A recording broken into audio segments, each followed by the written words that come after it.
విగ్రహారాధన ఎందుకు చేయాలి అనడానికి చిన్న ఎగ్జాంపుల్తో చెప్తాను. మనం అమ్మ కడుపులో ఉన్నప్పుడు పిండంగా ఉన్నప్పుడు అందులో జీవ ప్రవేశం జరిగేదాకా అది ఒట్టి పిండంగానే చూస్తారు. ఒక్కసారి ప్రాణం ఎంటర్ అయిన తర్వాత బిడ్డ ప్రాణం పోసుకుంది అని అంటారు, పిండం ప్రాణం పోసుకుంది అని అంటారు. అలాగే ఇక్కడ విగ్రహం కూడా అంతే.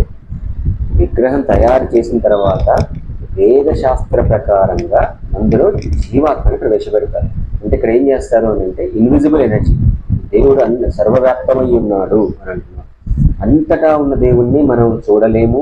ఆ చూడలేనటువంటి దేవుడిని మనం ఏం చేస్తున్నాము అని అంటే మన దగ్గరికి తీసుకుని వస్తున్నాం. ఎందుకంటే ఆయన రీచ్ అవ్వడానికి మన దగ్గర అంత నాలెడ్జ్ లేదు, అంత విజ్డమ్ లేదు. వేదాలు చదివి ఉంటే తప్ప మనం ఆ ఇన్విజిబుల్ ఎనర్జీని మనం అర్థం చేసుకోలేము. అందుకని ఏం చేస్తున్నామంటే దాన్ని సింప్లిఫై చేసే ఒక ఎనర్జీగా మారుస్తున్నాం.